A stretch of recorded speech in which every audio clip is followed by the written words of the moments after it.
કોંગ્રેસ સમિતિના સત્કાર સન્માન સમારોહમાં સાંસદ જ્ઞાનીબેન ઠાકોરે સરકાર પર આકરા પ્રહારો કર્યા છે।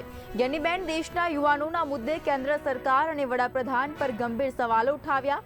તેમણે દાવો કર્યો કે દેશના યુવાનોએ આખરે પોતાની તાકાત બતાવી અને કેન્દ્રીય શિક્ષણ મંત્રીએ રાજીનામું આપવું પડ્યું। ગૃહમંત્રી અમિત શાહ પર નિશાન સાધતા જ્ઞાનીબેને કહ્યું કે તેઓ દેશના યુવાનોને જવાબ આપી શક્યા નથી।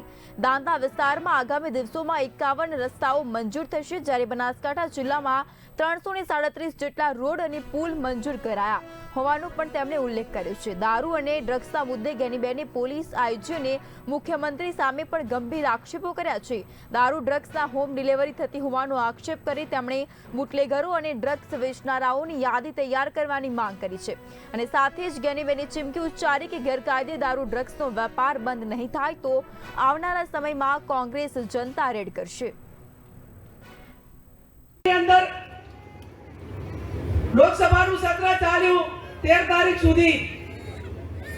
દેશના ગૃહમંત્રી 56 ઇંચની છાતીની વાતો કરે, એમની પાસે તમામ એજન્સીઓ થકી સરકારો તોડવા માટેની વાત કરે, લોકોને દબાવવા માટેની વાત કરે, પણ એમની હિંમત એટલી ના ચાલી કે એટલા દિવસ 19 દિવસ ગૃહ ચાલ્યું હોય અને અંદર આવીને આ દેશના યુવાનોને જવાબ આપવા માટેની કે દેશની સંસદને જવાબ આપવા માટેની તાકાત આ દેશના ગૃહમંત્રીમાં નથી। એ સમગ્ર દેશે આપ સૌએ જોયું।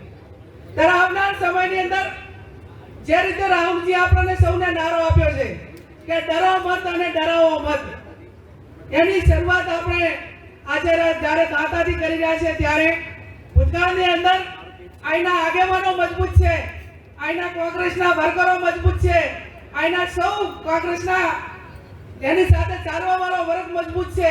કોરિડોરનો પ્રશ્ન હતો એ ટાઈમે બધા આગેવાનો આવીને ખડે પગે થઈ ગયા હતા અને એમને ન્યાય અપાવવાનું કામ એ આ કોંગ્રેસના આગેવાનોએ કર્યું હતું। વચમાં ફોરેસ્ટરની વાત હોય તો એ લડાઈ લડવા માટે પણ એ કોંગ્રેસ પ્રદેશ સમિતિની ટીમ થકી બધા આગેવાનોએ આવીને જે કઈ મદદ કરવાની થતી હતી એ મદદ કરવા માટેના પ્રયત્નો કર્યા છે। ત્યારે